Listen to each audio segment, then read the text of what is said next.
అప్పల్ రాజు విషయానికి ఒకసారి వద్దాం. అప్పల్ రాజు అనే వ్యక్తి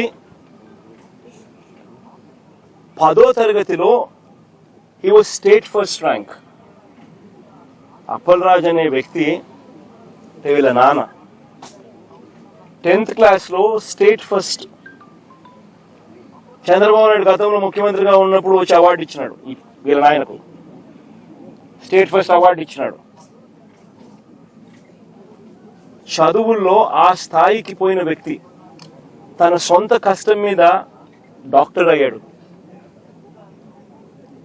లోకేష్ మాదిరి డొనేషన్ కట్టి స్టాన్ఫోర్డ్ లో సీట్ తెచ్చుకోలా, సొంత కష్టం మీద కష్టపడి చదివి డాక్టర్ అయినాడు.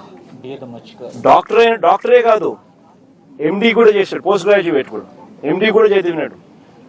చదివి ఒక మంచి డాక్టర్గా పేరు తెచ్చుకున్నాడు. తర్వాత నేను టికెట్ వైఎస్ఆర్సీపీ తరఫున టికెట్ ఇస్తే ప్రజల ఆశీర్వాదాలతో ఎమ్మెల్యేగా అయ్యాడు. దాని తర్వాత మన పార్టీలో మంత్రిగా కూడా పనిచేశాడు. అంటే ఒక బీసీ నాయకుడు, ఒక అతి సామాన్యమైన కుటుంబం నుంచి వచ్చి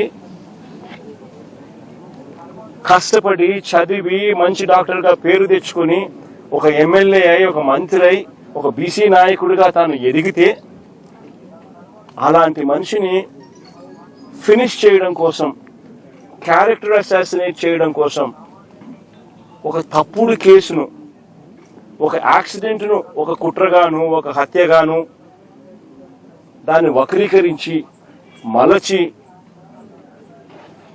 తన కెరియర్ను నాశనం చేయాలని, తన క్యారెక్టర్ను అసాసినేట్ చేయాలని, అప్పల్ రాజును నాశనం చేయాలి అని చెప్పి ఇంత దుర్మార్గపు ఆలోచన, ఆ దుర్మార్గపు ఆలోచన చేసే దాంట్లో కూడా కనీసం ఈ 18 ఏళ్ల పిల్లాడు, ఈ పిల్లోడి జీవితం నాశనం అవుతుందని కూడా కనీసం చంద్రబాబు నాయుడు ఆలోచన చేయడం లేదంటే నిజంగా అడుగుతా ఉన్నా. 80 ఏళ్ల వయసు వస్తా ఉంది చంద్రబాబు నాయుడు, మనిషి అన్నం తింటున్నాడా గడ్డి తింటున్నాడా అని అడుగుతా ఉన్నా.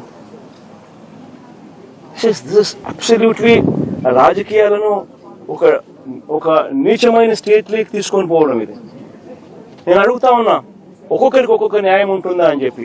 కొన్ని తెలుగుదేశం పార్టీకి సంబంధించిన వాళ్ళకి ఎక్కడికైనా వాళ్ళు ఎవరైనా యాక్సిడెంట్లు చేసినా, వాళ్ళ పిల్లలు కానీ వాళ్ళ బంధువులు కానీ ఎవరైనా యాక్సిడెంట్లు చేస్తే, లేదా వాళ్ళే యాక్సిడెంట్ చేస్తే, వాళ్ళ కారులో ఉండగానే యాక్సిడెంట్ జరిగితే మొత్తం కుటుంబాన్ని కూడా ఇదే మాదిరిగానే కేసులు కట్టి అరెస్టులు చేసి కుట్ర కోణము హత్య కోణం అని చెప్పి పెట్టే కార్యక్రమం జరుగుతుందా? చేస్తారా అని అడుగుతాను చంద్రబాబు నాయుడు గారిని. ఒక నిజంగా చేసేట్టుగా అయితే ఇచ్చాపురం టీడీపీ ఎమ్మెల్యే కారు ఢీకొని వృద్ధుడు మృతి. ఇచ్చాపురం ఎమ్మెల్యే స్వయంగా కారులో ఉండగానే కారు ఢీకొని వృద్ధుడు మృతి. ఇదే శ్రీకాకుళం జిల్లాలోనే నేను చెప్తా ఉన్నా, ఎక్కడికో బయటకు కూడా పోవడంలా.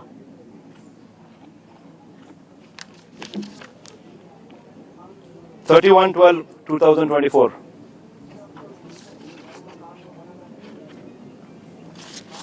ఇంకో కేసు కూడా ఏదో ఉంది కదా, పాతపట్నం ఎమ్మెల్యే మామిడి గోవింద్